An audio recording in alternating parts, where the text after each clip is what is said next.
Hey everyone. This next one is on the subject of what to do when someone doesn't love you. And I want to start with a quote that I came across. It's a really nice way to expand on. It goes something like this. And then I realized you weren't trying to make me love you. You were trying to make me love myself. What does that mean? It doesn't mean the person is consciously not loving you in order for you to learn to love yourself. But what it means is that the message in that is that when someone doesn't love you, you can do one of two things.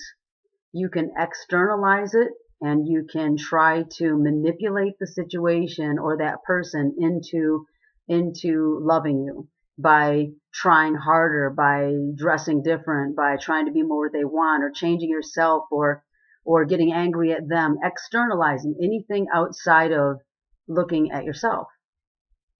And the message in that scenario, really on a deeper level, is that if you stop looking outside of yourself, you can take it for the message that it really is, which is that you need to learn to love yourself. And that when you start loving yourself and finding ways to empower yourself by making your own self happy, then it's really not about hoping that someone else can validate you or find reasons to love you and find your worth, and then you're going to feel whole. Because what happens when they stop loving you? What happens when they move on? What happens when they change? They want something different. It doesn't matter what the reason is. You're disempowering yourself. And that's not why we have relationships. We don't have relationships in order to make us whole and complete.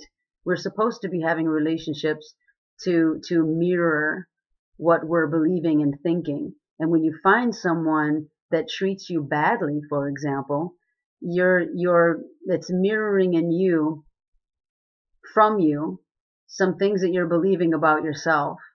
And that's a little bit deeper subject. But the bottom line is that when somebody is not loving you, it's not their job to find validation in you or to find worth in you. It's your job to do that. And that's the lesson in it. When someone doesn't love you, it's trying to say, love yourself. What are you doing giving your power away? And it's okay to want someone to love you and to feel good and to celebrate and uplift each other and to all of the wonderful things that connection does.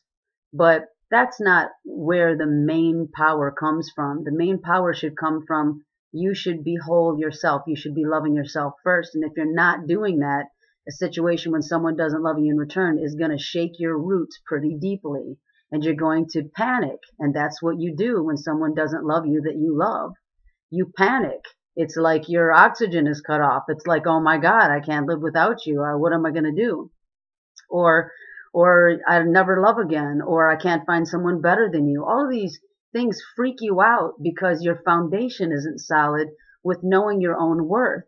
And this is really the lesson in it all.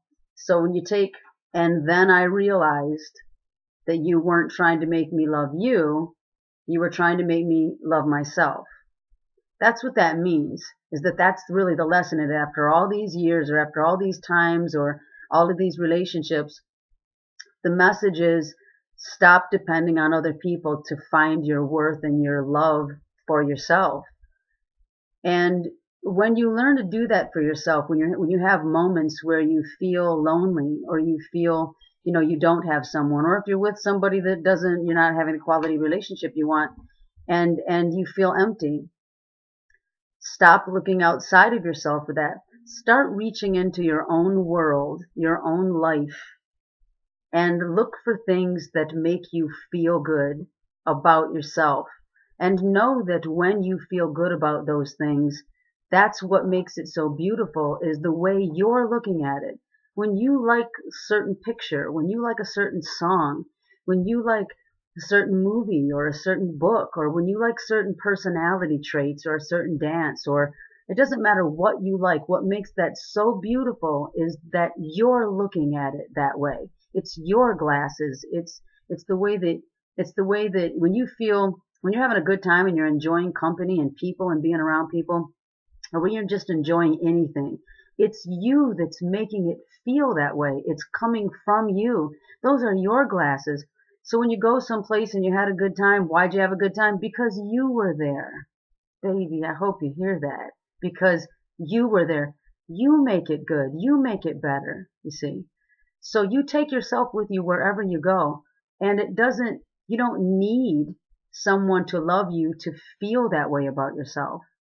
And when you stop needing other people to enjoy yourself, to enjoy your life, then it won't matter if somebody loves you or not. So when somebody loves you, it's like, well, I appreciate that, but I don't need you to love me.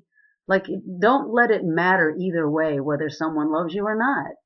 Because if you care about them not loving, if you care about them loving you, you're going to really be bothered when they don't. And so it's not about that. It's nice to be loved. It's nice to be feel valid in someone else's eyes, but don't let that be your resource. So that is the lesson in it all, in continually finding situations where someone's rejected you or doesn't love you anymore. That's the message in it, is love yourself. Stop looking outside of yourself. Build foundation for what you appreciate about yourself. Even if it's so literal as wake up in the morning and think about something that you like about yourself. Make a list of things. Read it every night before you go to bed. Create little spots in your computer of things you like, and know that this is the things that you like, and that's enough. How you feel is enough. So that's the message in that. And another thing I wanted to end with is another quote. Is that in a relationship to be happy, that you're in a relationship to be happy, to smile and to laugh and to make memories, not to be constantly upset, hurt, or crying. And when it stops being what it's supposed to be for you, then that's a sign that you need to let go of it. So if you knew how beautiful you are, you would fall at your own feet. You don't really feel that. Take some time to start paying attention and nurturing that part of you. Nurture what you love about yourself. So I hope that helps, expanding a little bit on that, about that subject matter. If you have any questions, please feel free to message me. And don't forget to subscribe to the YouTube page, Dal Boyer Relationship Life Coach, as well as join the group on Facebook. Thank you.